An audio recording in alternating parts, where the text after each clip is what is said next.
안녕하세요. 저는 40대 여자입니다. 얼마 전에 남편 회식 자리를 만든 적이 있었어요. 20명 정도의 상차림을 준비하기 위해서는 많은 시간이 필요하고 체력적인 소모 또한 상당한데도 시모는 제 노력을 알아주는 것보단 오히려 상차림을 보더니 상처되는 말들을 거침없이 꺼냈어요. 시모의 말을 듣고 있던 저는 서운한 마음에 불만을 털어놨는데 그 순간 충격적인 사건이 터졌습니다. 시모와 저와의 갈등은 꽤 오래전부터 지속되고 있었어요. 남편과 10년의 결혼 생활 동안 시모 때문에 정신적 고통을 많이 받고 있었지만 그래도 남들 사는 거 다 똑같을 줄 알고 최대한 좋게 넘어가려 노력했었어요. 한 번씩 시모의 행동이 지나치다고 생각이 들 때는 저도 모르게 불만 섞인 말이 나왔었고 그럴 때마다 집안에는 폭풍이 휘몰아쳤지만 시간이 지나면 시모는 또 언제 그랬냐는 듯이 저에게 다가와 서운해하는 감정을 풀어주었습니다. 이런 일이 반복이 되다 보니 나중엔 시모가 또 반복해서 저에게 상처를 줄 거라는 걸 알았기 때문에 거리를 뒀고 마음을 열지도 않았어요.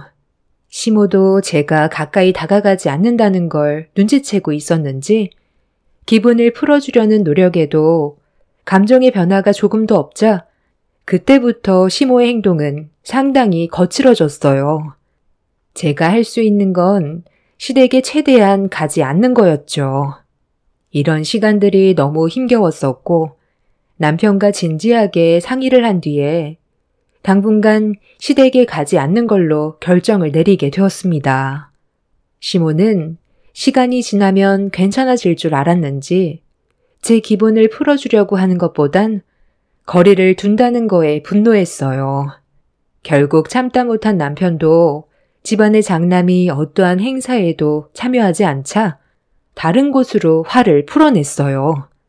동서가 저에게 전화가 와서는 불만을 쏟아내기 시작했고 화살이 동서들에게 갔다는 걸 알 수 있었죠. 형님, 언제까지 버틸 거예요? 그냥 먼저 와서 머리 숙이고 죄송하다고 그러세요. 형님 때문에 저희만 계속 피해를 보고 있잖아요. 어머님이 뭐라고 하는 줄 알아요? 형님이 없으니까 집안 꼴이 엉망진창이라면서 저 막내 동서에게 막말을 퍼부어댔는데 좀 전에 힘들게 땀 흘려 준비한 밥상을 뒤엎어 버렸다니까요. 이런 식으로 살다간 저까지 정신병에 걸리겠어요. 언제 올 거예요? 지금이라도 당장 와서 상황 정리 좀 해주세요. 동서도 어머님 댁에 안 가면 되잖아. 뭐하러 그렇게 힘든 길을 택하고 있어. 그냥 나처럼 영 끊고 살아. 크게 어려운 것도 아니더라고. 어차피 손해보는 건 어머님이야.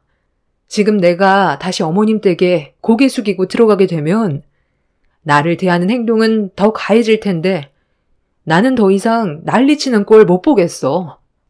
한두 번도 아니고 하루에도 수십 번씩 바뀌는 어머님 성격 솔직히 감당하기 너무 힘들잖아.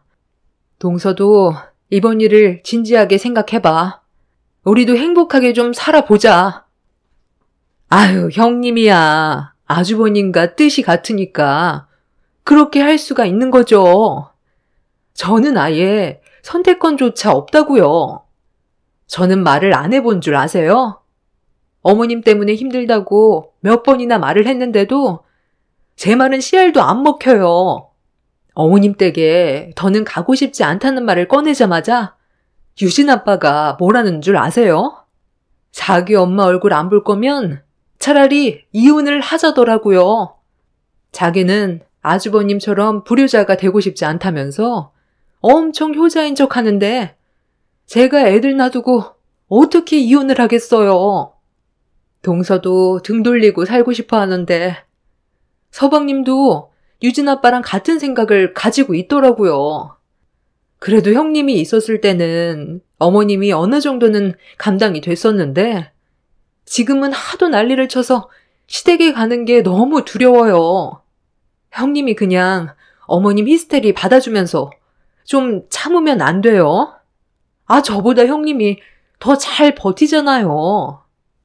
동서, 미안한데 나도 감정이 있는 사람이야. 언제까지 어머님한테 당하면서 살 수는 없어. 동서도 이번에 진지하게 생각해봐. 나 지금 바빠서 먼저 끊을게. 제가 시모와 연을 끊어내서 그런지 온갖 히스테리를 동서들에게 풀고 있는 것 같았어요. 본인들도 저처럼 등 돌리고 싶어 했지만 시동생들이 반대 입장이라 동서들은 제대로 된 결정을 내리지 못하는 것 같아 보였어요. 그런 상황들을 들었을 때 안타깝긴 했지만 희망도 없는 시댁에 또다시 들어가서 시모에게 상처받고 싶지 않았어요. 10년 동안 참았으면 참을 만큼 참았다고 생각했었죠. 그런데 며칠 뒤 셋째 동서가 저희 집에 직접 찾아왔습니다. 형님, 오래간만이죠? 갑자기 찾아와서 많이 놀랐어요? 그래도 연락은 하고 왔잖아요. 그동안 어떻게 지내고 있었는지 궁금하기도 해서 잠깐 들린 거예요. 우리야 뭐 항상 똑같지. 잘 지내고 있었어. 그런데 이 시간에 어쩐 일이야? 동서, 무슨 안 좋은 일이라도 있었어? 얼굴이 왜 그래? 좀 전에 집에서 한바탕 했어요. 저도 웬만하면 참고 넘어가려 했는데 지난주 주말에 어머님 댁에 다녀왔었거든요. 그런데 식사를 하시다가 갑자기 형님이 어머님과 연락 안 하고 지내는 거에 상당히 화가 많이 났는지 흥분을 하시더라고요. 그래서 둘째 형님이랑 제가 최대한 진정하시라고 애쓰고 있었는데 어머님이 저랑 둘째 형님도 연 끊고 지낼 거냐면서 화를 내며 물어보셨는데 앞에다 대고 시댁에 그만 오고 싶다는 말을 어떻게 꺼내요. 그런데 둘째 형님도 그동안 쌓인 게 많았는지 연 끊고 지내고 싶다는 말에 집안 전체가 난리가 났었어요. 어머님은 둘째 형님의 말을 듣자마자 상을 뒤집어 엎었고 안 좋은 말들이 오고 갔는데 아니 갑자기 지우 아빠가 제 생각도 둘째 형님과 같은 생각이냐면서 화살이 저에게 돌아오더라고요. 순식간에 저에게 집중이 된 상태였는데 둘째 형님이 솔직하게 얘기해도 된다는 말에 그동안 힘들었다는 말을 꺼냈어요. 어머님이 그 말을 듣자마자 뒷목을 잡더니 그 자리에서 쓰러지셨고 언제까지 속으로 숨기면서 살 수 없어서 형님이 왜 집을 뛰쳐나왔고 둘째 형님이랑 저도 얼마나 힘들었는지 모든 걸 털어놨는데 갑자기 지우 아빠가 제 뺨에 손을 올리더라고요. 자기 엄마한테 상처 줬다며 흥분을 가라앉히지 못하고 저와 둘째 형님한테 막말을 퍼붓더라고요. 그날 둘째 아주버님도 우리 편은 아니었어요. 그렇게 부부관계까지 안 좋아졌는데도 어머님은 뭘 잘못했는지 전혀 인지하지 못하고 있더라고요. 지금 둘째 형님네는 이혼 얘기가 나오고 있는데 저는 벌써 서류에 도장까지 찍었어요. 그리고 형님, 이거 보세요. 지우 아빠랑 지난주에 그런 일이 있고 나서 부부싸움이 계속됐는데 갑자기 흥분을 하더니 제 머리채를 잡아서 사정없이 바닥으로 패대기 치더라고요. 머리털이 한 움큼 빠져서 머리에 구멍이 다 났어요. 제 편이 되어줘야 될 사람이 제 머리채를 잡았다는 거에 저도 더는 못 참겠더라고요. 그래서 이혼 도장 찍었어요. 형님이 먼저 결정한 거 정말 잘한 선택이에요. 아주버님이 옆에 있어서 이런 말 하는 게 좀 그렇지만 어머님 정신이 나간 것 같아요. 지금 사람이 아니라 완전 괴물이 되어버렸어요. 형님이 연 끊어버리고 나선 아예 이성을 잃어버렸다니까요. 제가 시댁에 왕래를 했을 때 동서들이 큰 피해를 입지 않았던 이유는 제 선에서 모든 걸 해결했었고 저 혼자 화를 삭혀서 동서들은 상처를 받지 않았었지만 이 모든 게 본인들의 업보라고 생각했었습니다. 제가 힘들 때 동서들은 본인들 일이 아니라고 편도 안 들어주었고 모른 척 하더니 제가 영 끊고 나서 본인들한테 피해가 오니까 그제야 제 마음을 알 것 같다며 후회를 하고 있었습니다. 저는 어떠한 위로도 해주지 않았어요. 그냥 말만 들어줄 뿐 아무것도 하지 않았습니다. 그렇게 막내 동서는 저에게 현재의 상황에 대해 알려준 뒤 집으로 돌아가려 했는데 막내 시동생이 저희 집에 찾아와서 현관문이 부서질 정도로 두드렸습니다. 야, 임마. 초인종을 누르면 되지. 늦은 저녁 시간에 왜 현관문을 발로 걷어차고 있어? 네가 왜 흥분을 했는지 대충 듣긴 했는데 그렇다고 여자한테 손을 올려? 아이씨, 형이 뭔 참견인데. 그 난리를 쳐놨으니 이런 일이 벌어진 거라고. 형이야말로 형수 하나 제대로 잡지 못해서 집안 전체를 무너뜨려 놨잖아. 형은 우리 집안 장남 아니야? 형수한테 질질 끌려다니기나 하고. 그러니 엄마가 화가 안 나겠어? 형수가 하는 짓이 마음에 안 드니까 욕을 얻어먹는 건데 형이 그 사이에 왜 끼어들어서 형수님 편을 들어? 형수가 내 마누라였으면 뼈도 못 추렸어.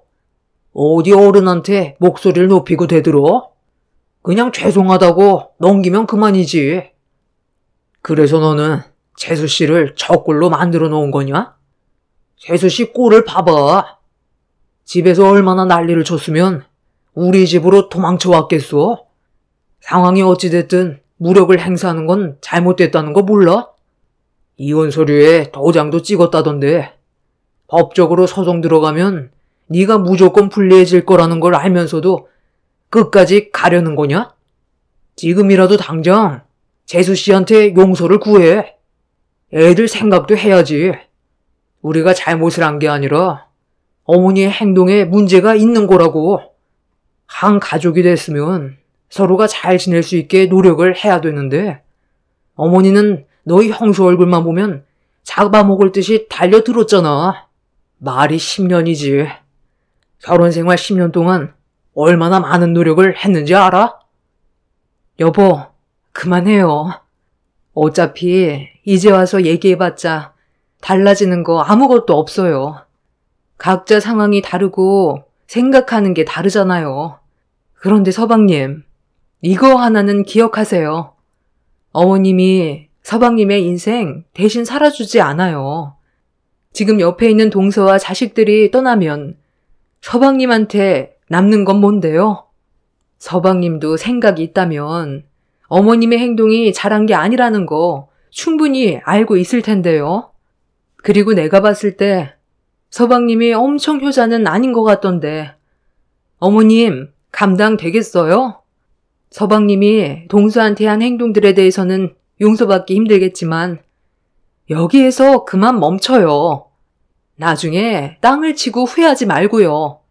다 떠나가고 나중에 혼자 남겨졌을 때는 이미 늦은 거고 다시 되돌리고 싶어도 그렇게 할 수 없어요. 막내 동서는 제 옆에 찰싹 붙어선 시동생에게 막말을 퍼부었고 시동생도 시모의 행동이 잘한 건 아니라는 걸 알고 있었기 때문에 더 이상 억지 부리지 않았어요. 동서는 친정으로 가겠다며 택시를 불렀고 시동생은 이런 상황들이 많이 답답했는지 한숨을 내쉬곤 집으로 다시 돌아갔습니다. 이미 동서는 이혼 생각이 확고했는지 아이들을 친정집에 보낸 상태였어요. 불같은 성격에 행동부터 옮기는 시모와 그걸 똑 닮은 시동생 때문에 집안 전체가 쑥대밭이 되어버려 많이 답답했습니다. 어른이면 어른답게 행동을 해야 되는데 시모의 잘못된 행실이 불러온 결과에 이미 집안 전체가 무너져버린 상태였습니다. 결국 시모 때문에 동서내외는 이혼을 결정했어요. 시동생이 동서에게 손을 올린 행위에 대해서 법적 소송을 제기했고 시동생은 위자료와 친권까지 포기하게 되었습니다. 둘째 동서내외도 이미 금이 가고 있었기 때문에 이혼 얘기가 오고 갔는데 시동생들이 왜 시모의 편에 서는지 이해할 수가 없었어요. 자기를 낳아준 부모를 어떻게 평생 등 돌리고 사냐며 불효자가 될 수 없다는 말을 꺼냈는데 무슨 말이 더 필요하겠어요. 더 이상 대화 자체를 하고 싶지 않았습니다. 시댁 집안에서 정상적인 사람은 남편밖에 없다는 게 안타까울 뿐이었죠. 그렇게 가족 전체의 균열이 무너져 내린 상태에서 시모의 곁에 며느리들이 다 떠나버리게 되니 심술이 났는지 남편이 일하는 병원에 시모가 나타났어요. 그날은 남편과 오래간만에 외식이 잡혀있던 날이었는데 시모가 병원에 오게 될 줄은 꿈에도 몰랐었죠. 남편이 병원에도 찾아오지 말라고 했었거든요. 그만큼 남편의 행동은 단호했었는데 시모가 직업적으로 세 형제 중 남편이 제일 좋은 직업을 가지고 있어서 저와 갈라서기 하고 싶었는지 병원에서 기다리고 있는 저를 보자마자 안 좋은 말을 꺼내기 시작했어요. 얼굴 안 본 지 꽤 됐었는데 전혀 달라진 건 없어 보였습니다. 딱 보니 내 아들과 외식하려고 나왔나 보구만. 그런데 이거 어쩌지? 오늘은 내가 먼저 약속을 잡아야 할 것 같은데 우리 아들과 할 말이 좀 있거든. 그이한테 연락은 하고 오신 거예요? 얼굴 안 본 지 몇 달 됐다고 그이가 기분이 어느 정도 풀렸다고 생각하는 건 아니죠? 이렇게까지 하면 마음이 편하세요? 막내 동서는 이혼했고 둘째 동서는 별거 중인데 이혼 얘기까지 나오고 있어요. 이렇게까지 해서 어머님이 얻는 게 뭔데요? 자식들한테 상처 주고 갈라서게 하면 기분이 좋으세요? 저도 사람이고 어머님한테 그동안 서운했던 일들이 많았었기 때문에 안 좋은 감정이 터져 나온 건데 제가 왜 이렇게까지 단호하게 행동하게 됐는지 어머님의 행실을 되돌아보셨다면 다시 좋은 관계로 발전할 수 있는 계기는 충분히 있었다고 생각해요. 그런데 지금은 이미 늦은 것 같네요. 내가 원하는 며느리상은 무슨 말을 해도 다 받아들이고 토달지 않는 걸 원했는데 너는 말끝마다 나한테 불만 섞인 말을 했었잖니? 나도 그런 너의 행동이 마음에 안 들었고 신경에 거슬리기 시작했다. 시키면 시키는 대로 입 다물고 하면 되지. 너까지 게 감히 나한테 토를 다는데 내가 그런 행동을 지켜볼 수 있을 것 같니? 잘난 집안도 아니면서 의사인 내 아들 데려갔으면 내가 무슨 짓을 해도 감수해야지. 나는 오늘 무조건 내 아들과 대면해야 되니까 더 이상 신경 거슬리게 하지 마라. 시모와 안 좋은 대화를 주고받고 있는데 남편이 퇴근을 하려고 직원들과 함께 걸어오고 있었는데 직원이 이산 집에서 집들이 겸 회식을 하는 거냐고 물어보는데 그 말을 듣게 된 시모가 남편한테 다가가 이사까지 했냐고 목소리를 높였습니다. 직원들은 분위기가 안 좋아지자 급하게 자리를 피했어요. 어머니랑은 상관없는 일이잖아요. 제가 그런 것까지 일일이 말씀드릴 필요도 없고요. 진료받으러 왔으면 다른 과에서 진료 받으세요. 저는 오늘 집사람과 외식을 하기로 했거든요. 병원도 바꾸든지 해야지. 제가 일하는 병원에 드나드는 거 상당히 불편하네요. 제 입에서 좋은 말 나오지 않을 거라는 거 모르는 거 아닐 텐데 연락 한 통 없이 무작정 찾아오는 거 상당히 불쾌하다고요. 뭐 때문에 오셨는지 모르겠지만 지금 기분으로 어머니랑 대면하고 싶지 않아요. 너 정말 너무한 거 아니니? 나보다 며느리가 더 중요하다는 거야? 내가 그동안 너를 어떻게 키웠는데 이런 식으로 엄마 마음에 상처 주면 너는 마음이 편하니? 너를 낳아준 엄마 얼굴이 그렇게 보기 싫어? 이사까지 했을 거라곤 상상도 못했다. 오늘 여기 온 이유는 너랑 다시 좋은 관계로 풀어나가고 싶어서 왔는데 엄마랑 잠깐 시간 좀 보내줄 순 없니? 기니 할 말이 좀 있는데. 너희들 외식은 언제든지 할 수 있잖아.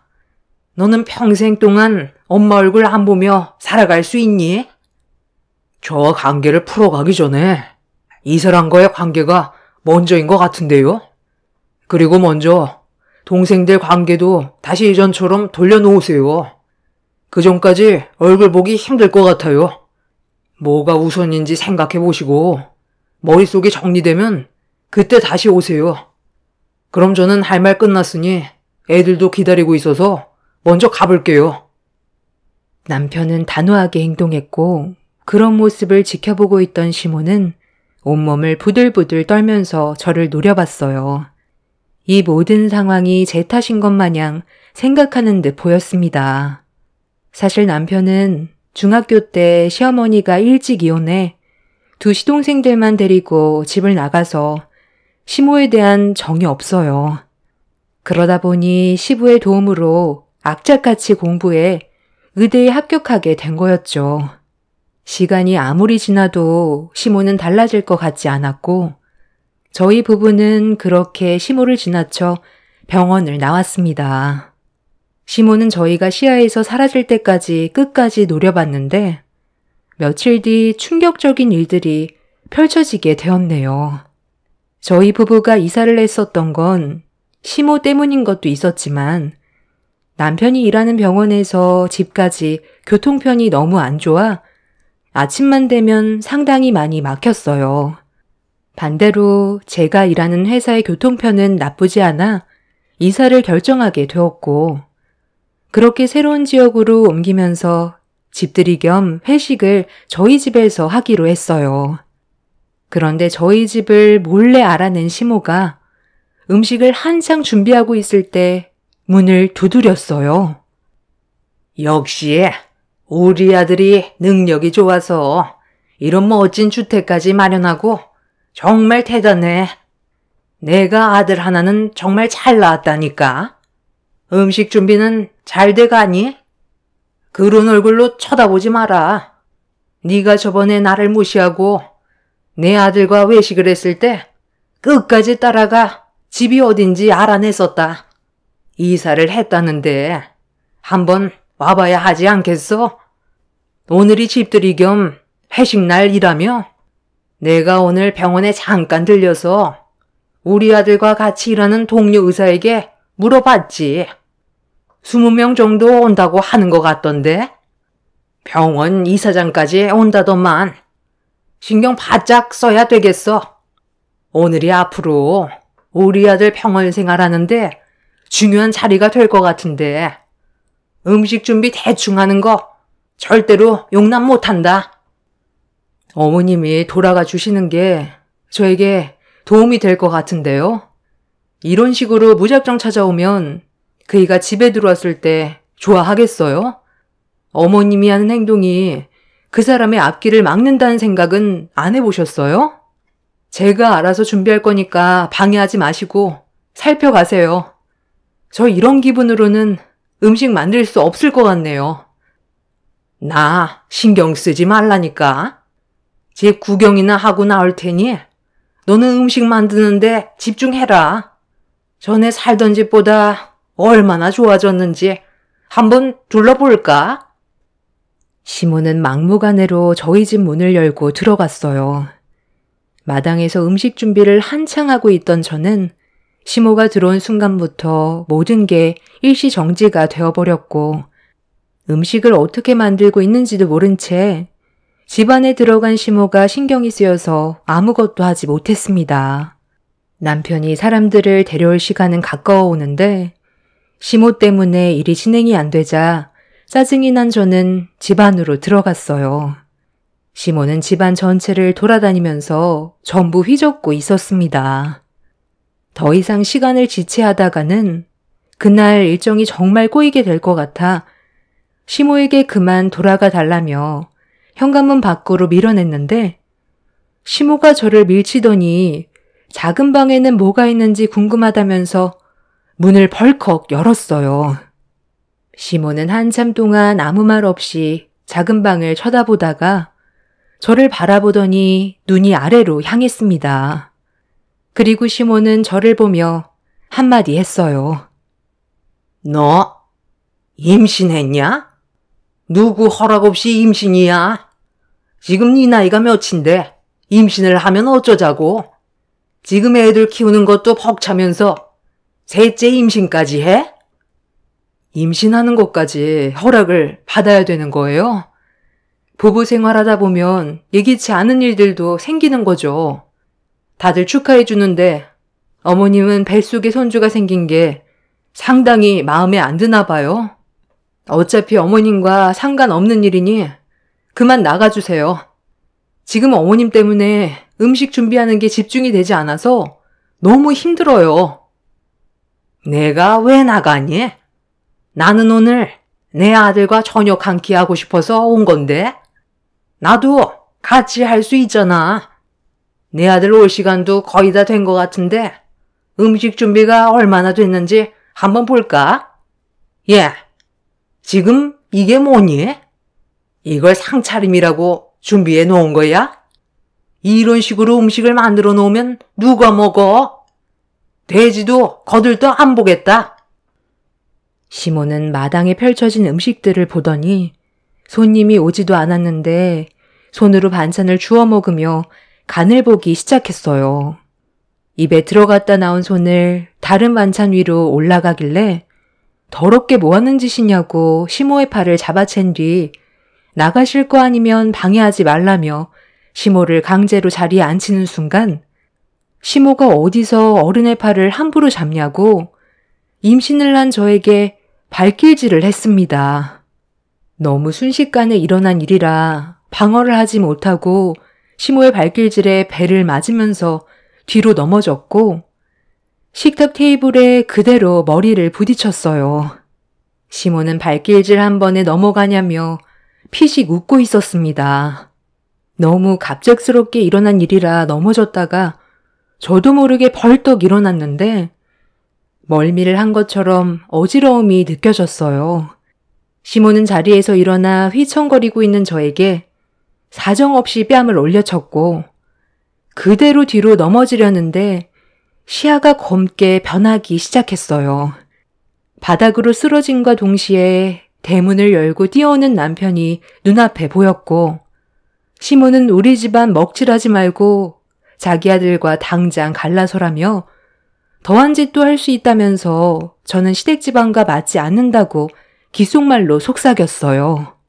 남편이 어떻게 된 거냐고 시모에게 소리치는데 시모는 음식을 준비하다가 갑자기 쓰러졌다며 거짓말을 하고 있었습니다. 남편은 정신 차리라면서 제 얼굴에 조심스럽게 뺨을 쳤고 순간적으로 남편의 말이 지속적으로 제 귀에 들리면서 다시 정신을 차릴 수가 있었습니다. 남편은 좀 전에 저와 시모가 어떤 상황이었는지 전혀 알지 못한 상태라 시모에게 어떻게 된 거냐고 물어보았고 제가 옆에 있는데도 거짓말을 하는 시모의 말에 화가 머리끝까지 올라와 분노가 끌어올랐는데 온몸에 힘이 없었습니다. 남편은 당장 병원부터 가봐야 할 것 같다면서 초점을 거의 잃었다며 뇌진탕 증세가 있는 것 같다고 저를 들쳐업었고 남편과 함께 온 동료 의사들의 도움을 받아 대문을 나가려는데 뒤늦게 들어온 병원 이사장님이 저를 부르며 달려왔어요. 그네야, 내가 너무 늦었다. 빨리 오고 싶었는데 차가 막혀서 너무 늦게 왔네. 이 노인네가 정신 나갔나? 임신한 몸인 걸 알면서 사람을 어떻게 이 지경으로 만들어? 그쪽이 저지른 행동이 대학까지 위험해질 수 있다는 걸 몰라? 박 선생, 내가 전부 다 듣고 있었어. 출발 전에 우리 큰딸과 전화 통화를 하고 있었는데 박 선생 어머니가 그녀한테 손을 올렸고 막말을 퍼부었다고. 임신한 몸이라 간단한 반찬만 만들어 놓으면 나머진 내가 전부 준비해 가기로 했었는데 음식 맛이 형편없다면서 사려놓은 것도 없다고 임신한 사람한테 발길질하는 게 말이 되나? 자, 여기 아직까지 전화 통화가 연결되어 있지? 병원 이사장님과 저는 가까운 사이예요. 예전에 이사장님 댁에 초대를 받은 적이 있었는데 이사장님 시어머니께서 치매가 있으셔서 많이 힘들어 하셨었죠. 그때 잠깐 이사장님 시어머니를 뵌 적이 있었는데 그분이 갑자기 저를 보시더니 눈물을 흘리셨고 제 손을 잡더니 친손녀가 살아 돌아왔다면서 제 손이 닳도록 어루만지셨습니다.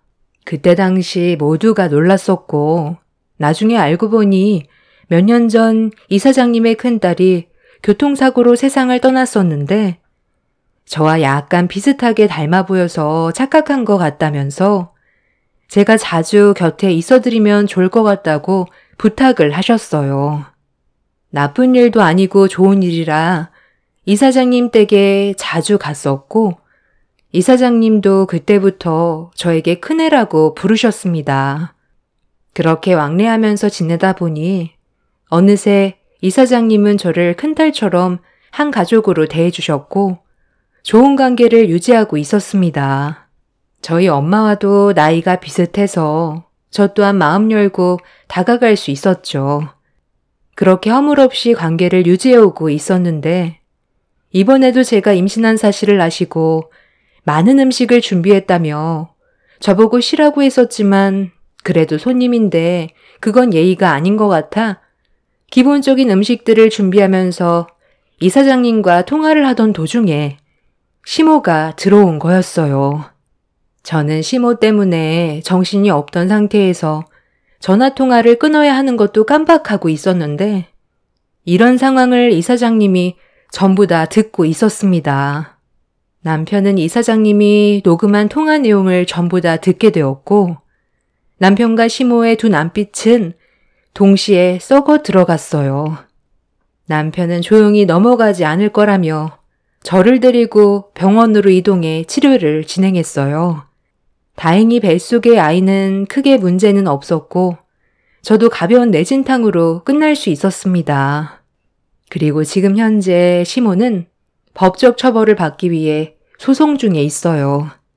이번에 저지른 일은 도저히 그냥 넘어갈 수가 없습니다. 시모의 행동은 사람이 할 짓이 아니라고 생각합니다.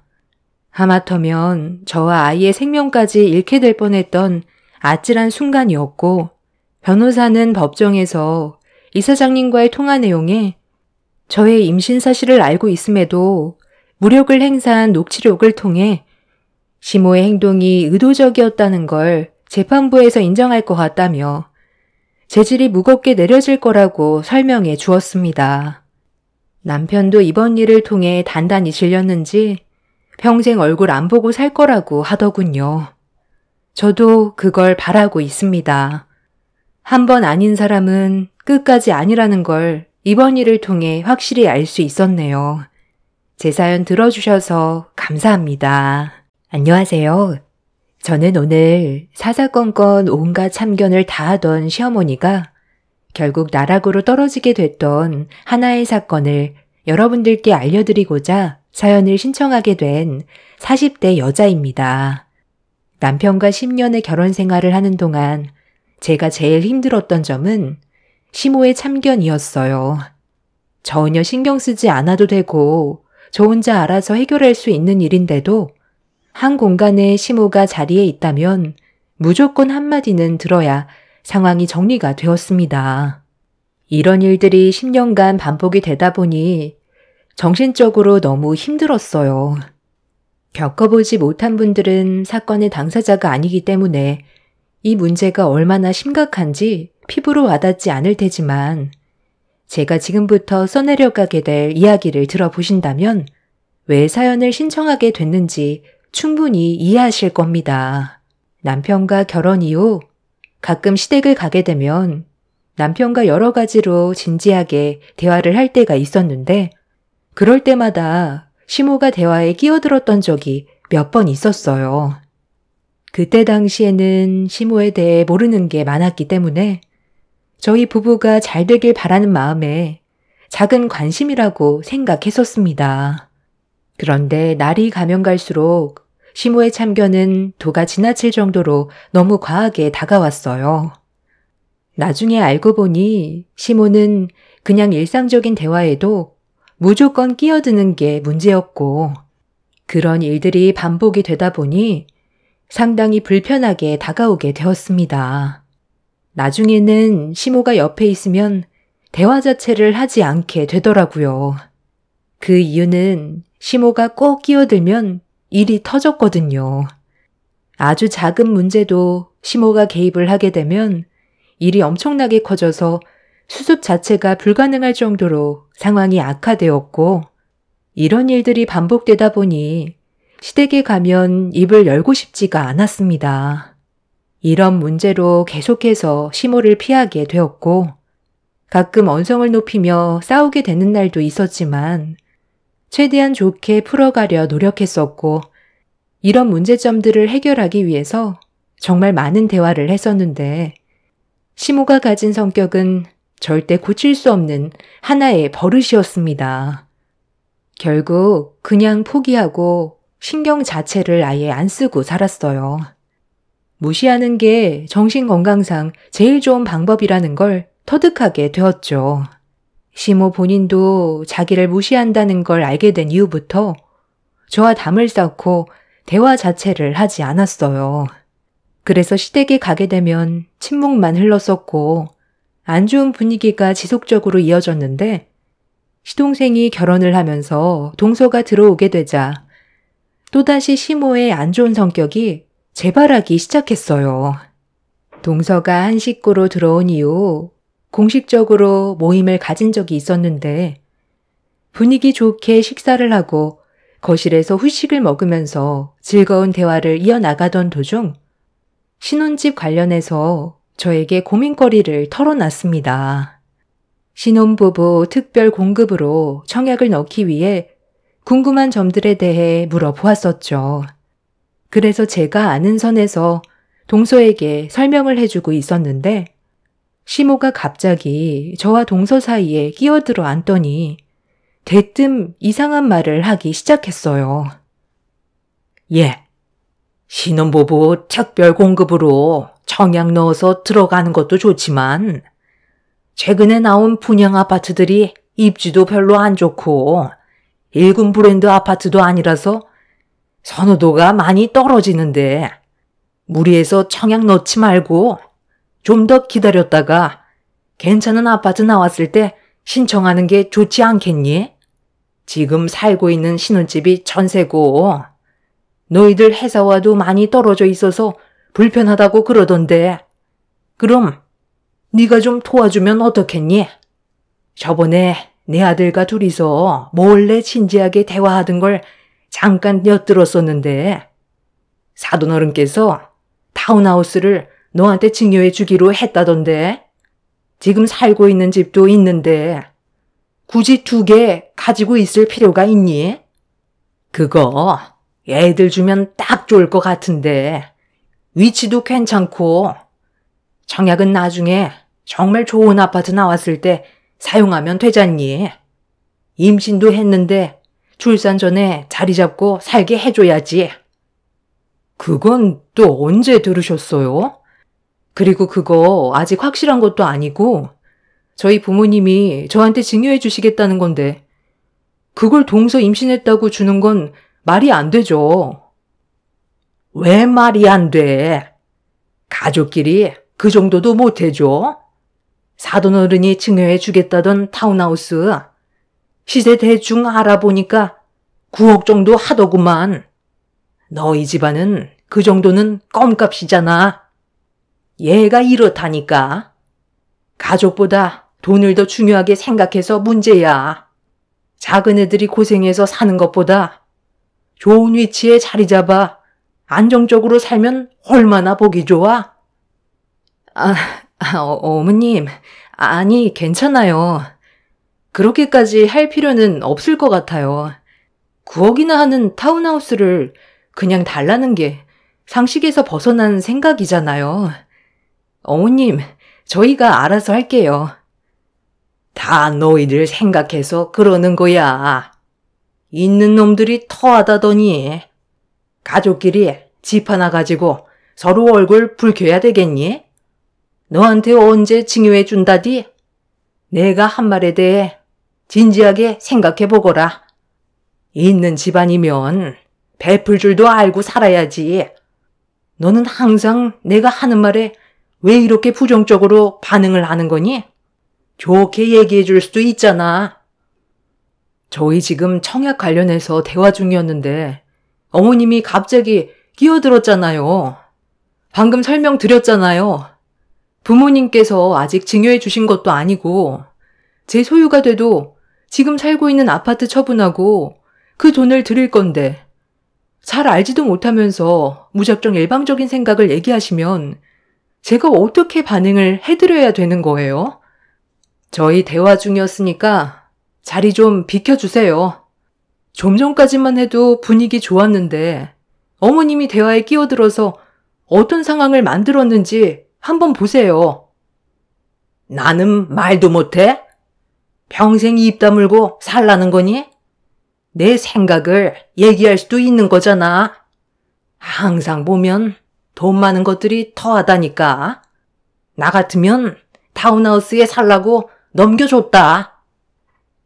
동서와 저는 청약 관련해서 대화 중이었는데 시모가 갑자기 끼어들더니 이상한 말들을 늘어놓아서 분위기는 또다시 순식간에 안 좋아졌고 점점 더 언성이 높아지자 동서가 집 얘기를 괜히 꺼낸 것 같다면서 저에게 죄송하다며 급하게 자리를 피했어요. 시모는 항상 자기중심적으로 생각 없이 행동하는 게 문제였고 이런 생활이 질려버린 저는 그날 이후 시댁에 모이는 일이 있어도 일부러 가지 않았어요. 정신적으로 더 이상 시달리고 싶지 않아 아예 피하는 게 최선의 방법이라고 생각했었습니다. 그런데 어느 날 전혀 예상하지 못했던 상황이 펼쳐졌고 남편과 저는 시모의 돌발 행동에 당황해서 뭐 하는 짓이냐고 화를 냈어요. 너희들이 하도 바쁜 것 같아서 직접 얼굴 보러 왔는데 고맙게 생각해야 되는 거 아니니? 너희들 요즘 내 전화도 안 받고 피하고 있었잖아. 다들 들어가라. 아, 당신도 우물쭈물 거리지 말고 빨리 좀 들어가봐. 우리가 왜 눈치를 보면서 살아야 되는데? 때마침 저녁들 먹고 있었니? 일부러 밥 안 먹고 왔는데 아주 잘 됐네. 이왕 먹기 시작한 거 같이 좀 먹게 다시 차려서 내와라. 냉장고에 맥주 좀 있으면 꺼내보고. 북적거리니까 이제야 좀 살맛 나네. 형님, 죄송해요. 미리 연락드리려 했었는데 어머님이 핸드폰 좀 잠깐 달라고 하셔서 드렸었는데 형님 집에 올 때까지 연락하지 못하게 돌려주지 않았어요. 어머님이 형님 놀래켜줘야 한다고 가족들 핸드폰 전부 다 뺏었거든요. 저희도 왜 이렇게까지 하시는지 모르겠는데 형님한테 불만이 좀 있는 것 같더라고요. 아, 배고파 죽겠는데 언제까지 수다 떨고 있을 거니?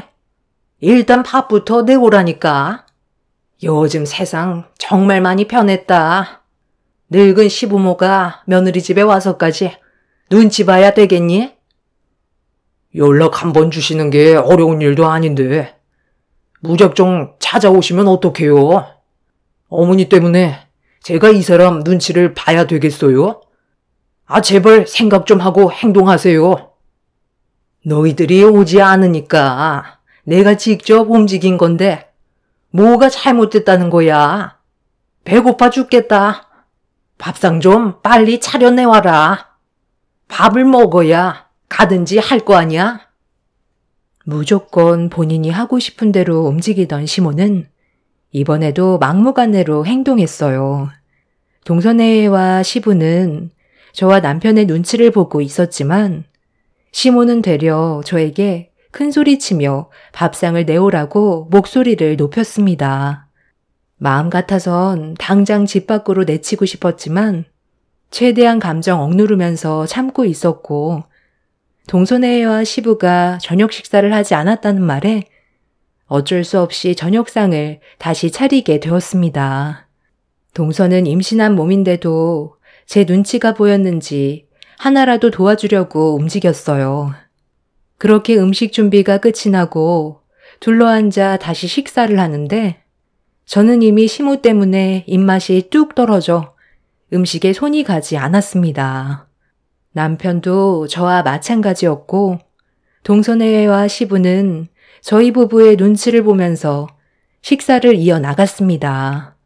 반대로 시모는 개걸스럽게 정신없이 음식을 먹더니 한 그릇으론 모자라는지 더 달라고 하길래 고봉밥으로 퍼서 드렸습니다.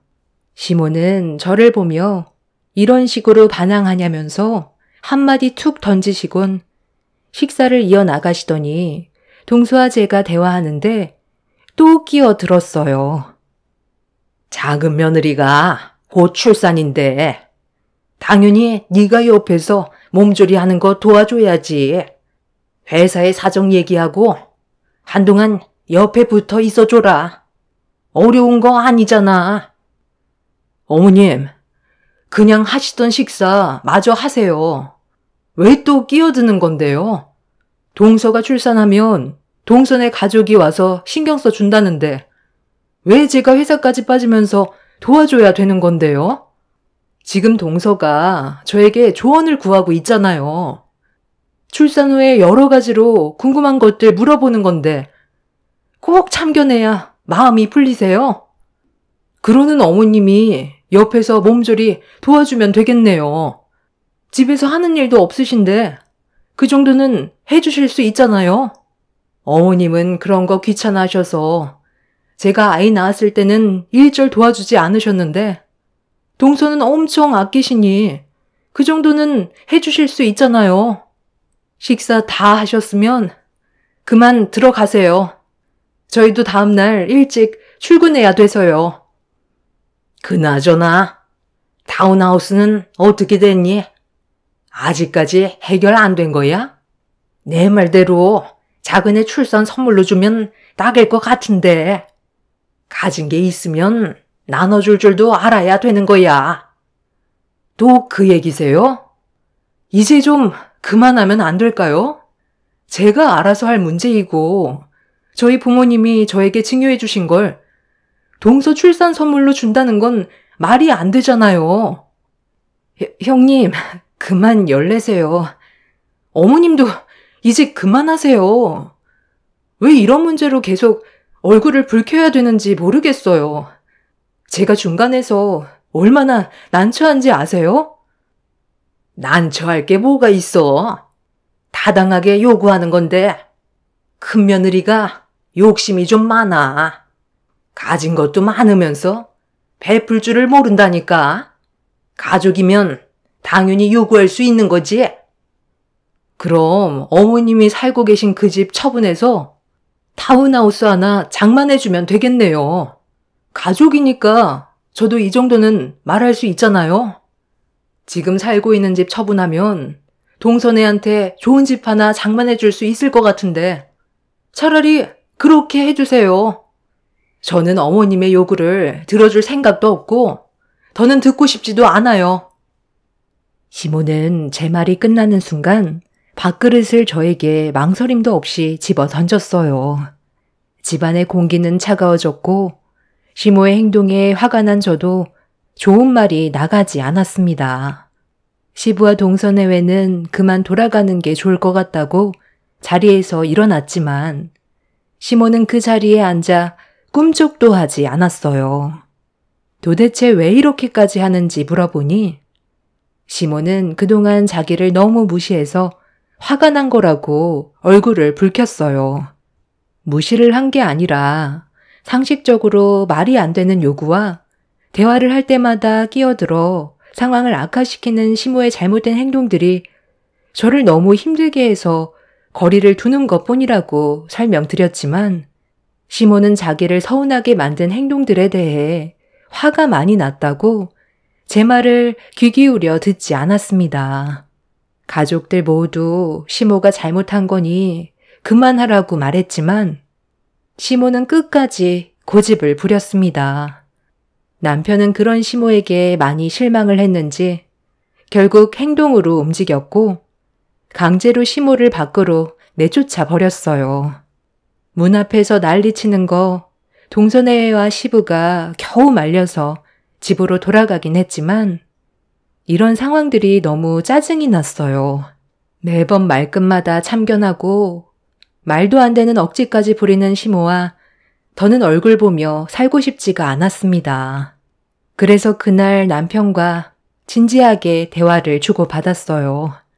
최대한 시모와 멀리 떨어져 사는 게 최선의 방법인 것 같아 저희 부부는 다른 지역으로 집을 알아보게 되었습니다. 큰일 아니면 얼굴 안 보고 사는 게 정신건강상 좋을 것 같아 최대한 거리를 두기 위해 저희 부부는 결국 이사를 선택하게 되었고 시모 몰래 집을 옮겨버렸습니다. 시간이 꽤 걸렸지만 그래도 제가 해결할 수 있는 최선의 방법이었죠. 뒤늦게 이 사실을 알게 된 시모는 저에게 전화를 했어요.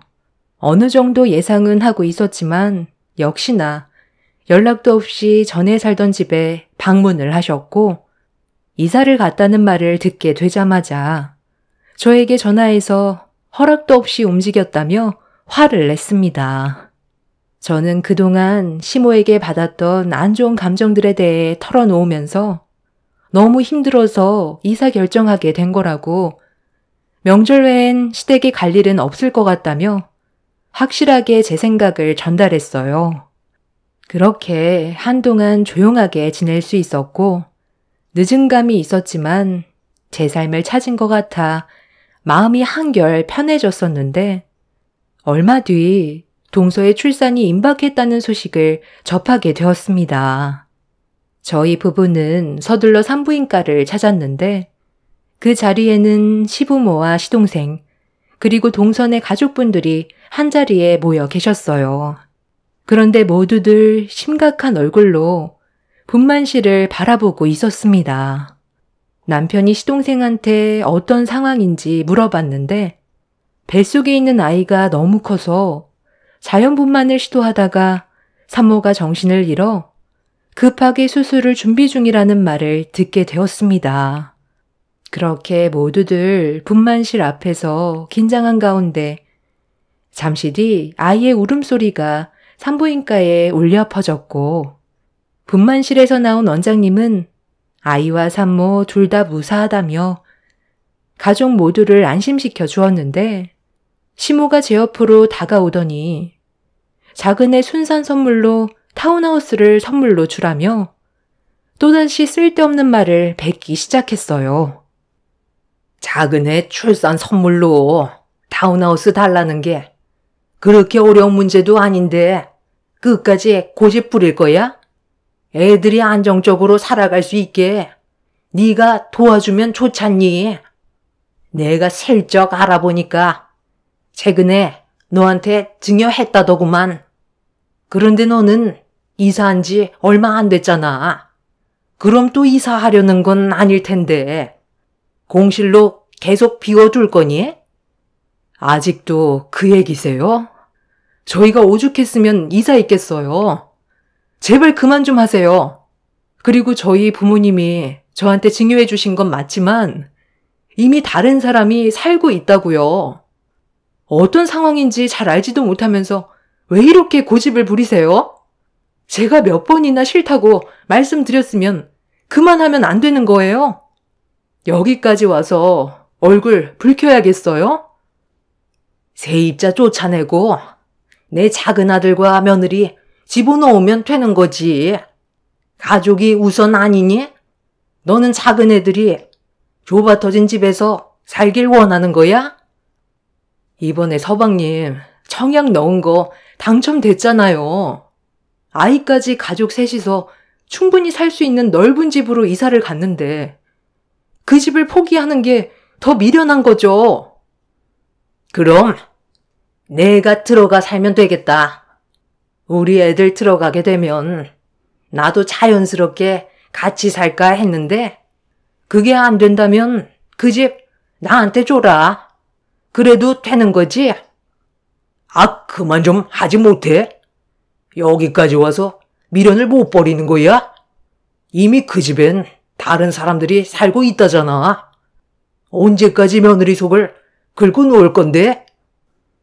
저기 김하선 사모님 보호자분들이시죠? 대화하시는데 갑자기 죄송하지만 아이와 산모 둘 다 무사한 건 맞지만 아직 말씀드리지 못한 게 있거든요. 아이한테 약간의 문제가 생겼습니다. 분만실 앞에서 시모와 언성을 높이며 안 좋은 말을 주고받고 있는데 원장님이 순사는 했지만 아이한테 문제가 있다는 말을 꺼냈어요.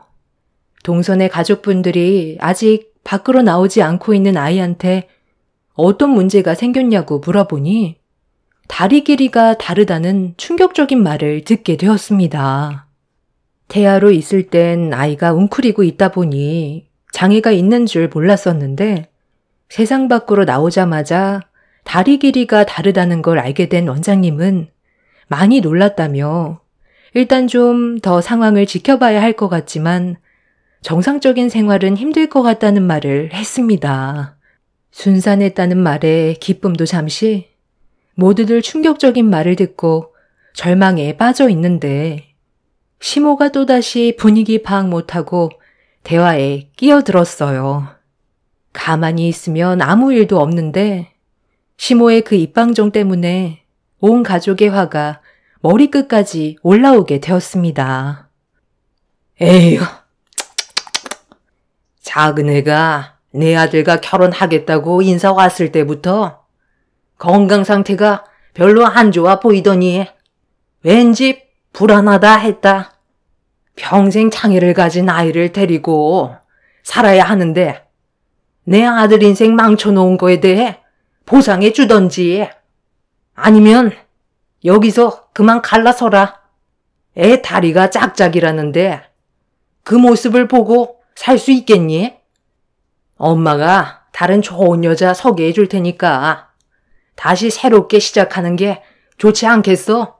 당장 힘들어도 눈 한번 딱 감으면 남은 인생 편하게 살 수 있다. 힘든 길 선택하지 말고 다시 시작하자. 사돈 따님 뱃속에서 나온 아이니까 사돈이 책임지고 키우면 되겠네요. 한 사람은 그래도 살아야 되지 않겠어요? 어차피 작은 며느리가 아이를 키우겠다고 할 텐데 굳이 우리 아들까지 고생할 필요는 없잖아요. 양육비도 지원해 줄 수 없다는 거 알고 계시죠? 애초부터 건강하지 못한 며느리가 들어와서 이 사태가 벌어졌는데 양육비까지 받아가겠다는 건 도둑 심보죠. 말 나온 김에 오늘 이혼 서류 준비해라. 어차피 결혼한 지 얼마 되지도 않았잖아. 아니, 뭐라고요? 이 문제가 제 딸한테만 잘못이 있다고 하기엔 억지스럽죠. 제 딸이 혼자 아이를 가진 것도 아닌데 이혼이라뇨. 지금 말이 너무 심하신데요? 심한 건 사돈이죠. 이런 것도 유전인가 봐요. 사돈 어른 다리가 짝짝이 아니에요. 목발 짚고 있는 거 보면 유전으로 물려받은 것 같은데 저희한테 이런 장애가 있다는 걸 속이고 있었잖아요. 어디서 지금 우리한테 탓을 돌리려 들어? 사기 결혼 당한 것도 억울한데 내 아들한테 잘못이 있는 것처럼 말을 해? 장애가 있는 집안이면 유전적으로 물려받는다는 거 모르고 있나? 당장 이혼시킬 테니까 위자료나 토해낼 생각하세요. 내가 이래서 처음 인사 왔을 때 걱정했던 거다. 작은 애가 평범한 여자들과 다르게 너무 약해 보였는데 이거 봐봐라. 결국 이런 식으로 나타난다니까. 그만 집으로 돌아가자.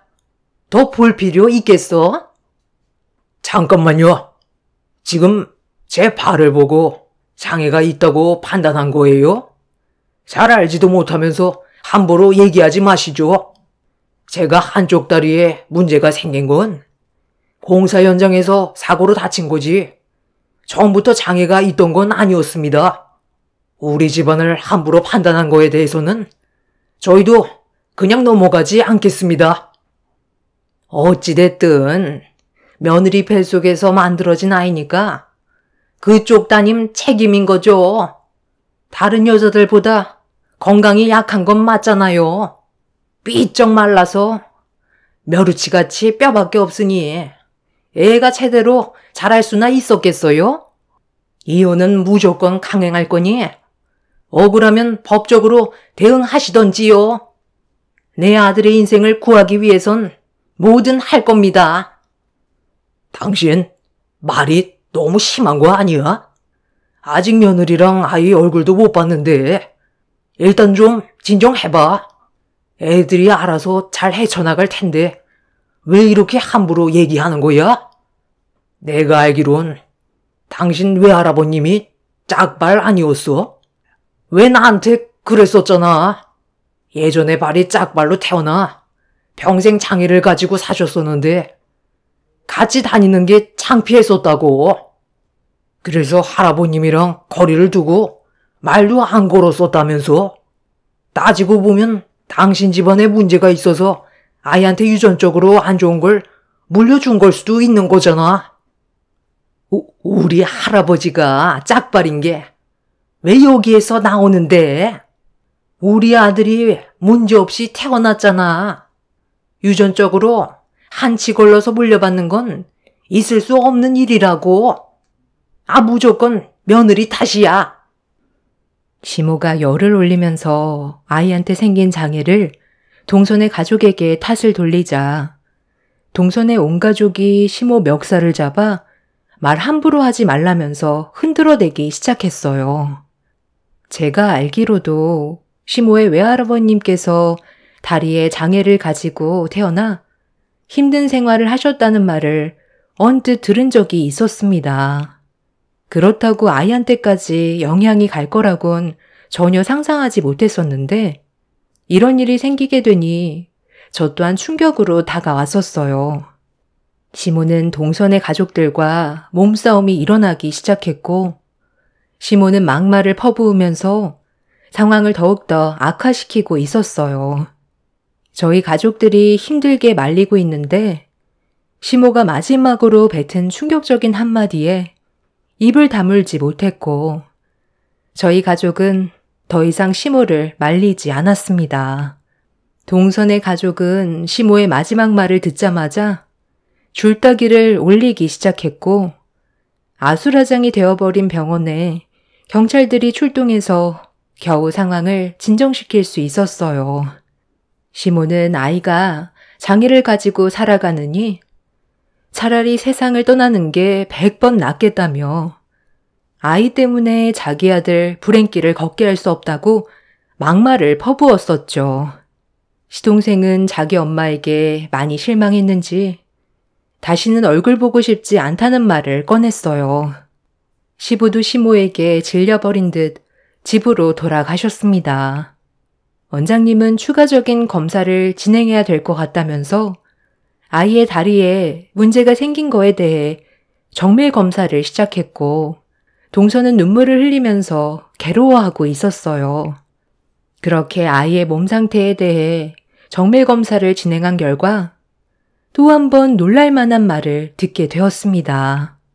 간혹가다 뱃속에 웅크리고 있던 아이가 관절이 틀어지는 경우가 있는데 물리치료를 병행하면서 제자리로 잡아주면 다시 원상태로 돌아올 것 같다며 관절의 길이도 다행히 양쪽 다리가 똑같다는 말을 들을 수 있었어요. 원장님은 아이의 몸에 장애가 있는 게 아니라며 치료만 잘 받으면 정상으로 돌아올 수 있다고 희망적인 말을 해주셨고 온 가족이 아이가 정상이라는 말에 눈물을 쏟아내었습니다. 집으로 돌아간 시모는 그 소식을 듣자마자 급하게 산부인과로 왔지만 관계자분들이 시모를 산부인과로 들여보내지 않았어요. 동선의 가족들도 시모를 받아주지 않았고 시동생 또한 나오지 않았습니다. 시모는 그제야 자신이 입을 함부로 놀린 거에 대해 용서를 구했지만 이미 가족 전체가 상처를 받았던 상황이라 용서를 받아줄 마음은 없었는지 시모를 만나주지 않았어요. 시모는 저에게 사정하면서 동선의 가족에게 좋게 좀 설명해 달라고 부탁했지만 저도 시모의 말을 들어주고 싶지 않아 무시해 버렸습니다. 그렇게 집으로 돌아온 이후 지금까지 시모와 얼굴 한번 안 보고 지내고 있어요. 동서내외도 마찬가지로 시모와 연을 끊어버린 상태입니다. 아무리 아이한테 몸에 문제가 생겼다 해도 해선 안 될 말이 있는 건데 차라리 세상 떠나게 해주는 게 모두를 위한 길이라고 했을 땐 가족들 모두 너무 큰 충격을 받았었죠. 앞으로 평생 얼굴 안 보고 살려고요. 그게 가족들을 위한 길인 것 같습니다. 시모의 입방정이 결국 자신에게 안 좋은 결과로 돌아오게 된 사건이었습니다. 지금 현재 시부와는 따로 만나고 있지만 시모와는 얼굴 한번 안 보고 지내고 있어요. 수도 없이 전화가 와서 번호까지 바꿔버렸습니다. 제 사연을 들어주신 여러분들께서도 많은 걸 느끼셨으면 좋겠어요. 사람의 입은 보이지 않는 칼과 같다잖아요. 생각 없이 뱉은 말이 평생 씻을 수 없는 상처로 돌아온다는 걸 제 사연을 통해서 많은 분들이 느끼셨으면 좋겠습니다. 감사합니다. 안녕하세요. 저는 40대 초반 여자입니다. 지난주에 신우 결혼식을 다녀왔었어요. 그리고 그날 결혼식이 들썩일 정도로 충격적인 일들이 펼쳐졌었죠. 문제의 시작은 신우 결혼식이 얼마 남지 않았을 때 시댁에 모인 적이 한 번 있었어요. 신우도 결혼을 하게 되면 모일 수 있는 시간이 많지 않은 것 같다면서 각자 생활이 바쁜데도 시모가 식구들을 강제로 시댁에 불러 모았었죠. 주말에 모임을 가졌다면 어느 정도 이해는 하겠는데 힘들게 일하고 정신없이 퇴근해야 되는 시간에 시댁으로 불렀습니다. 다들 불만은 있었지만 중요한 일이라고 하시길래 모두가 한자리로 모이게 되었고 무슨 일 때문에 불렀는지 시모가 입을 열었을 때 알 수 있었어요. 솔직히 좀 짜증이 났던 게 전화 통화로 해도 충분한 거였고 일부러 시댁에 모이지 않아도 충분히 해결할 수 있는 일들이었는데도 시모는 얼굴 보고 대화를 해서 결정을 해야 된다고 고집을 부리셨던 게 이해가 되지 않았어요. 굳이 바쁜 사람들 붙잡아 두고 신우 결혼식 날 각자가 뭘 해야 되는지 당부를 하셨어요. 동서와 저는 아무 말도 하지 않고 가만히 있었지만 남편과 서방님이 불만을 털어놓으면서 신우 결혼식이 뭔 대수냐고 신우가 보는 앞에서 언성을 높였습니다. 저희 부부와 동서내외 결혼식 때는 알아서들 하라면서 전혀 신경 쓰지 않으셨는데 유독 신우 결혼식만 예민하셨어요. 그럼 우리 막내딸이 좋은 남자 만나 결혼한다는데 너희들이 오빠면 당연히 신경 써줄 수 있는 거 아니야? 작은 며느리는 뭐가 그리 불만이길래 표정이 왜 이렇게 안 좋아? 내가 이런 거 시키는 게 마음에 안 드는 거니? 한 번뿐인 결혼식 너도 도와줄 수 있는 거지. 그렇게 하기 싫다는 얼굴로 인상을 써야 되겠어? 어머님, 제가 그렇게 한가한 사람처럼 보여요? 결혼식 그거 참석하는 것도 정말 힘들게 시간 빼서 잠깐 얼굴 보여주는 건데 저보고 지금 하객들 접대하라고요? 하객들 신경 좀 써달라는 건데 그게 그렇게 어려운 문제니? 너 결혼식 날 내 막내딸이 하객들 챙기고 어수선하게 진행될 뻔했던 거 정리해주면서 필요한 것들도 챙겨주고 너 뒤따라 다니면서 여러 가지로 봐줬던 거 기억 안 나? 그때 네가 내 딸한테 뭐라고 그랬어? 결혼할 때 필요한 거 도와주겠다고 하지 않았어? 그때랑 지금이랑 상황이 다르잖아요. 저도 당연히 도와주고 싶죠. 그런데 그날 일정이 바쁜데 아가씨 뒤치다꺼리 해줄 만큼 여유가 없다니까요. 형님 있잖아요. 이 집안에서 제일 한가한 형님이 뒤에서 전부 챙겨주면 되겠네. 그리고 헬퍼 이모 있고 인원이 부족할 것 같으면 돈을 주고 사람을 더 충원하면 되는 거 아니에요? 저 결혼식 날 도와주지 않아도 된다는 거 굳이 나서서 아가씨가 도와준 거잖아요. 그때 얼마나 부담스러웠었는데요. 어찌됐든 저는 그날 도와줄 수 없어요. 결혼식 날 때도 얼굴 잠깐 비추고 가야 하니까 어머님도 제 사정 이해해 주세요. 아가씨 결혼식 문제로 너무 예민하게 행동하시는 거 아세요? 그래요. 굳이 이렇게까지 부를 필요도 없었잖아요. 하루 종일 힘들게 일하고 이제 집에 좀 들어가서 쉬려고 하는데 고집 부려서 한자리에 모았으면 적어도 음식 정도는 준비해 주셨어야죠.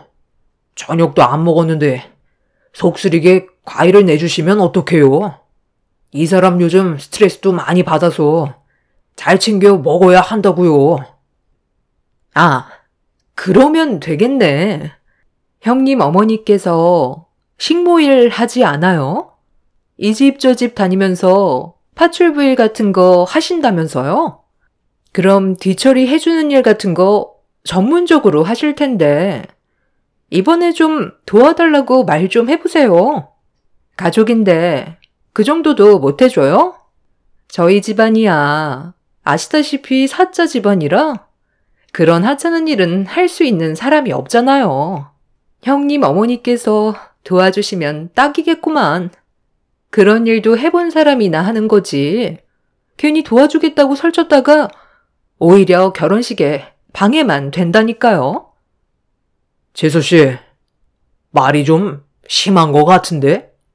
우리 장모님이 하시는 일이 뭐 어때서 그런 식으로 내리깔면서 얘기하는 거지?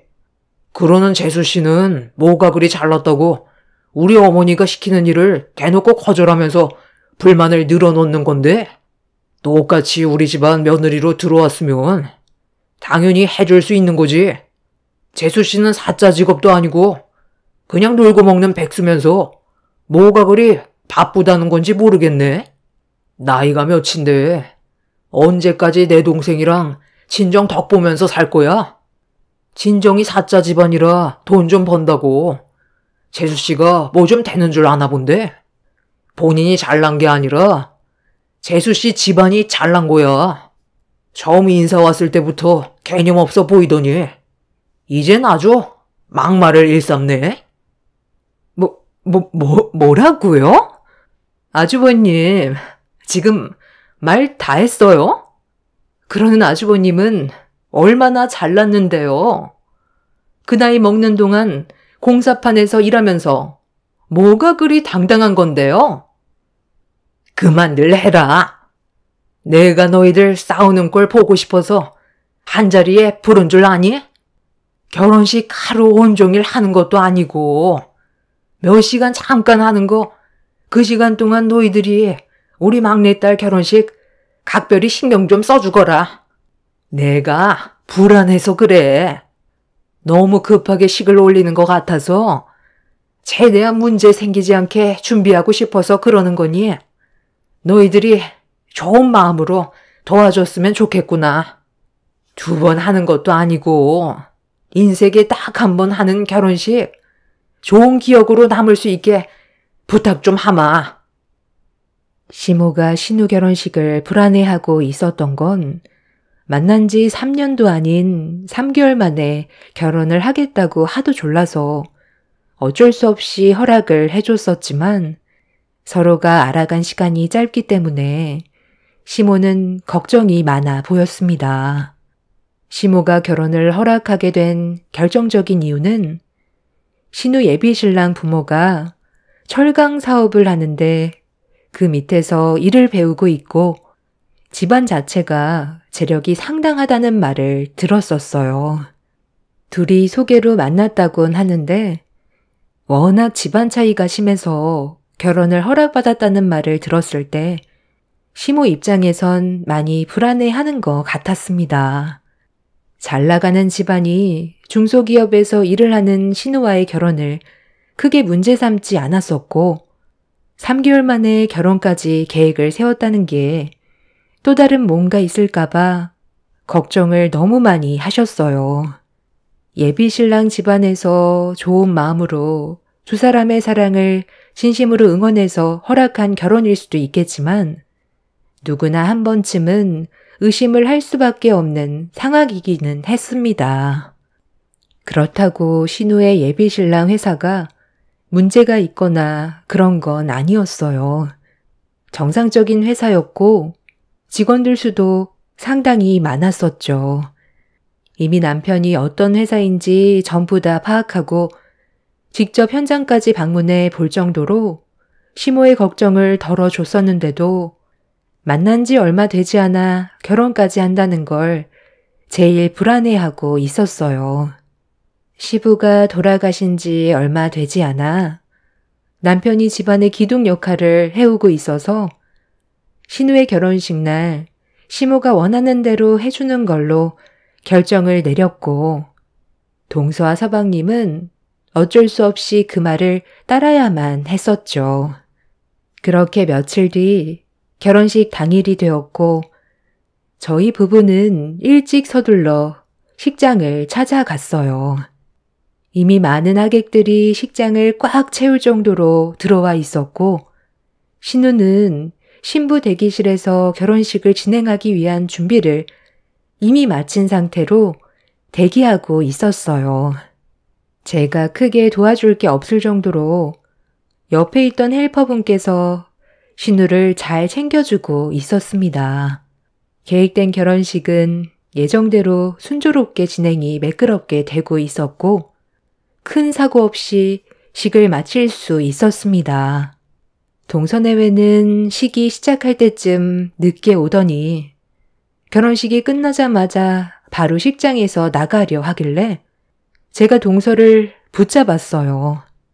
곧 준비되어 있는 하객들 식사 시간이고 그와 동시에 패배까지 준비가 되어 있는 상황이라 동서내외도 자리를 지키고 있어야 하는데 결혼식도 끝났는데 식장에 뭐하러 있냐고 뒤처리는 제가 다 하라면서 동서가 저를 뿌리치며 식장을 나가려 했어요. 저번에 시댁에서 시모와 저희 남편이 했던 말 기억 안 나냐며 혹시 모를 일을 대비해 자리를 지키는 게 좋을 거라고 얘기하는 순간 갑자기 제 팔을 끌어당기더니 저를 조용한 곳으로 데리고 들어왔어요. 동서는 제가 한 말에 대해 상당히 기분이 안 좋아 보였습니다. 아, 진짜. 그냥 형님이 하면 되는 거잖아요. 이미 결혼식도 끝났는데 제가 자리에 있어야 될 이유가 있는 거예요? 일정이 바쁘다고 얘기했잖아요. 저번에 어머님이 동서한테 뭐라고 했어? 하객들 식사 시작하면 패백도 같이 하기 때문에 어수선해질 수 있는 자리를 동서가 신경 좀 써달라고 부탁했었잖아. 그래서 시간 조절해달라고까지 말했었는데 아예 듣지도 않았던 거야? 가족이라는 게 뭔데? 서로 도움이 필요할 때 도와주는 게 가족 아니야? 나중에 동서가 도움받게 될 일이 전혀 없을 것 같아? 한 치 앞도 모르는 게 사람 일인데 지금 이런 식으로 행동하는 거 정말 후회 안 할 자신 있어? 정말 보자 하니까. 형님, 저한테 방금 뭐라고 했어요? 제가 지금 도와주지 않으면 나중에 분명 피해를 보는 일이 생길 거다. 뭐 그런 거예요? 제가 형님 밑으로 들어왔다고 제가 우스워 보여요? 저랑 형님은 애초부터 급이 달라요. 식모딸 주제에 사자 집안인 나한테 어디다 대고 명령질이야? 원하는 게 뭔데? 돈이 필요해? 얼마를 주면 그 입 좀 다물 건데? 이 정도면 될 것 같아? 눈빛 보니까 더 필요해 보이는 것 같은데 이 정도면 되지? 돈 줄 테니까 손님 접대 졌단 건 너나 해. 밖에 나가면 눈도 못 마주칠게. 그래 이 집안에 큰 며느리로 들어왔다고 나를 우습게 봐? 우리 첫째 오빠가 의사고 둘째 오빠가 변호사야. 꼴랑 결혼식 하나 하는 거 가지고 엄청 호들갑 떠는 이 집안도 문제지만 융통성 없는 어머님 때문에 이게 뭔 고생이야? 내세울 것도 없는 집안에 며느리로 들어와 줬으면 감사하게 생각을 해야지. 노인네가 노망이 들었나? 내가 누군지를 알면서 일을 이딴 식으로 처리를 해? 다시는 내가 이 집구석에 오나 봐라. 동서는 혼자 흥분하면서 저에게 막말을 퍼붓더니 지갑에서 꺼낸 수표로 제 뺨을 내리쳤어요. 순식간에 벌어진 상황으로 인해 저는 할 말을 잃었었고 동서는 제 얼굴을 향해 수표를 던졌습니다. 너무 큰 충격을 받은 저는 당황스러워 개념 없는 그런 동서를 도저히 용서할 수가 없어 똑같이 머리채를 잡아채려는데 갑자기 옆에 있던 병풍이 동서와 제 앞으로 넘어졌어요.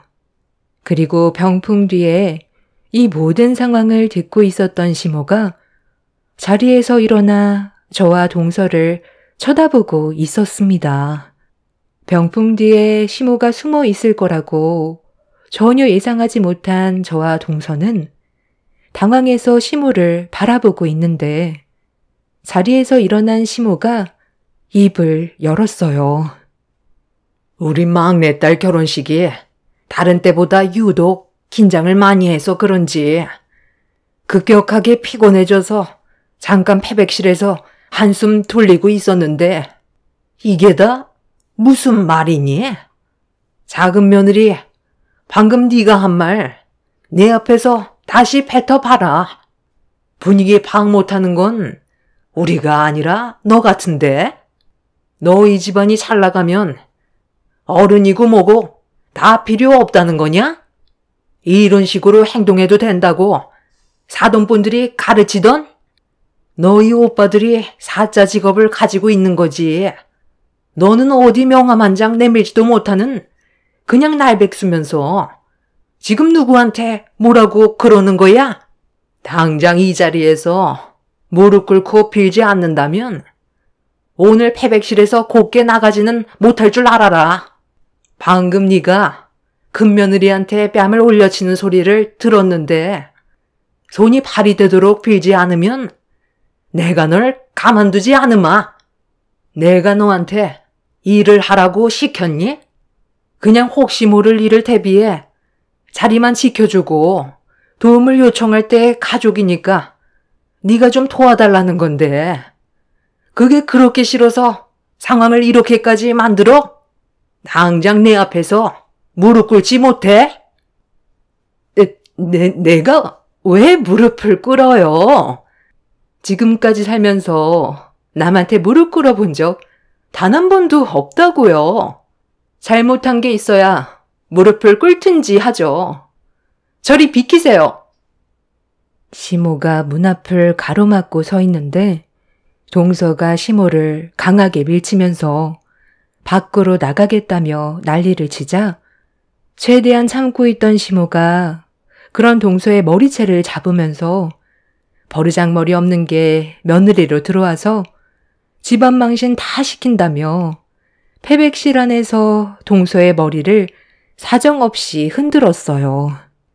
동서도 당하지만 않고 시모의 머리채를 잡길래 제가 중간에서 말리려 했지만 동서가 제 머리채를 잡아채는 순간 좀 전의 상황들로 인해 안 좋아진 감정 때문인지 저까지 눈이 돌아버려 동서의 머리채를 잡아 넘어뜨렸어요.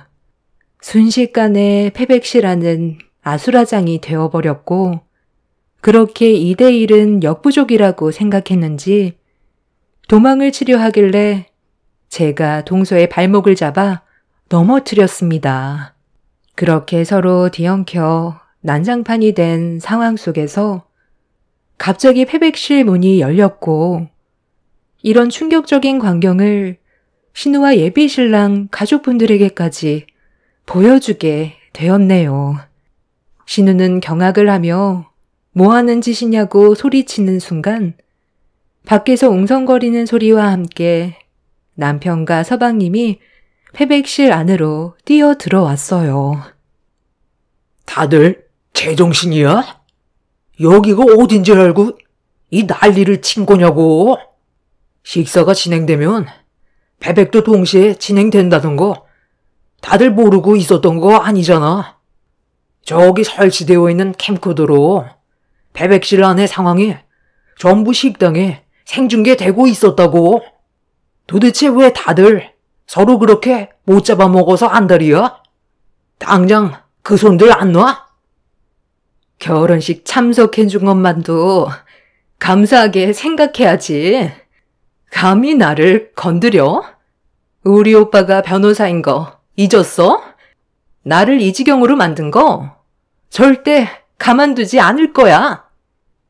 동서는 이미 제정신이 아니었고 통제가 되지 않을 정도로 심각한 상태까지 와버려서 차라리 그냥 돌아가게 놔두고 이 문제는 나중에 다시 해결하는 게 좋을 듯 싶어 밖으로 나가려는 동서를 보고만 있었는데 문 앞을 가로막고 있던 신우가 상황을 정리하고 나가라며 한마디 꺼내는 순간 동서는 절대로 해선 안 될 행동을 저질러 버렸어요.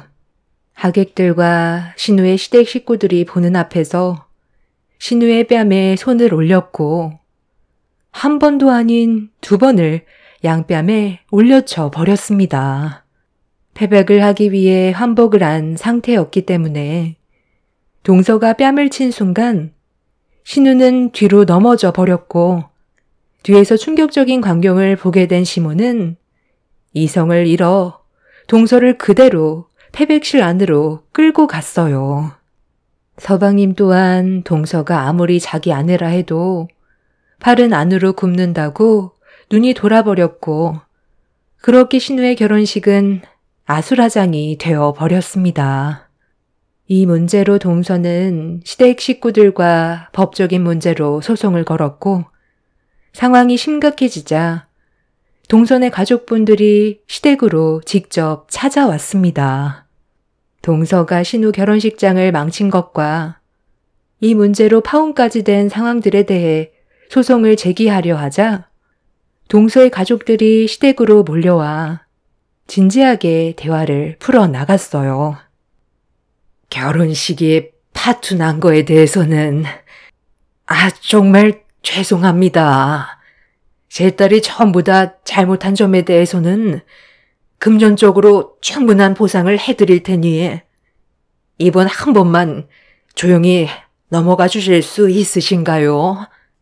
이런 일로 저희 집안에 안 좋은 소문 떠도는 걸 원하지 않기 때문에 혹시라도 조금의 흠이라도 생기게 된다면 제 아들들의 앞날에 걸림돌이 될 수 있는 걸 막고 싶어서 이렇게 직접 찾아왔습니다. 제 딸이 막내라서 그런지 어렸을 적부터 오냐오냐 키워서 그런 건지 모르겠지만 자기가 원치 않는 일들을 억지로 했을 경우 그걸 참기 힘들어 하더라고요. 그래서 이런 문제가 생긴 것 같습니다.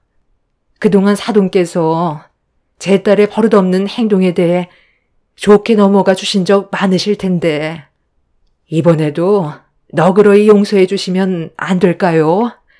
법적으로 해결한들 서로에게 상처만 커지지 좋아지는 건 없잖아요. 그렇긴 하죠. 저도 법적으로까지 얼굴 붉히고 싸우는 거 원하지 않습니다. 하지만 이 문제는 단순하지가 않아서요. 작은 며느리가 저지른 행동 하나 때문에 얼마나 많은 사람들이 피해를 받는지 아세요? 제 딸이 파혼을 당했습니다. 저희 집안 꼴을 보더니 정상적인 집안이 아닌 것 같다면서 결혼을 무효 처리했고 그에 따른 위자료까지 저에게 소송을 걸어버린 상태입니다. 제 딸은 지금 이 문제로 충격을 너무 받아서 정신과 치료까지 받고 있어요. 아무리 개념이 없다 한들 어른한테 막말하고 수표로 저희 큰며느리 얼굴을 내려치는 것도 모자라 제 머리채까지 잡아 난리를 쳤는데 이게 조용히 넘어갈 문제인가요? 금전적인 손해배상을 전부 다 책임지겠다고요? 그건 당연한 거죠. 저희가 누구 때문에 이런 피해를 받는데요. 금전적인 보상은 물론 저 개념 없는 사돈의 딸내미 또한 법적 처벌을 진행할 겁니다. 아무리 오냐오냐 키웠어도 옳고 그른 건 기본적으로 알아야 되는데 자기 오빠가 의사고 변호사라면서 기세등등해서 막 나간 행동을 하는 건 저도 더는 용납할 수가 없겠네요. 제 작은 아들도 이혼을 결정했습니다. 바로 앞에서 막내 동생이 뺨을 맞았는데 어느 오빠가 그 모습을 보고 가만히 있겠어요? 선처는 절대 없을 것 같으니 이제 그만 돌아가 주시죠. 사돈의 가족분들의 앞날에 문제가 생기더라도 그건 저희 잘못이 아닌 사돈 따님이 상식에서 벗어난 행동을 저질렀기 때문에 벌어진 일입니다. 가족이라면 누구나 서로 도와줄 수 있는 거고 그 일이 비록 하기 싫어도 도움이 필요하다고 부탁한다면 도와줘야 가족이라고 생각합니다. 저는 사돈 집안의 따님을 상대로 소송을 준비하겠습니다. 정말 죄송하게 생각합니다. 어르신 결정을 하셨을 테니 저도 더 이상의 할 말은 없네요. 저도 이제 지쳤고 이 문제에 대해선 빠지는 게 좋을 것 같군요. 네가 저지른 잘못에 대해서는 가족들이 일절 도와줄 생각 없으니 앞으로 혼자 처리해라. 사돈께서 선처를 해주셨다면 마지막 기회를 주려 했지만 선처는 절대로 없을 것 같으니 우리도 너를 더 이상 도와줄 수 없을 것 같다.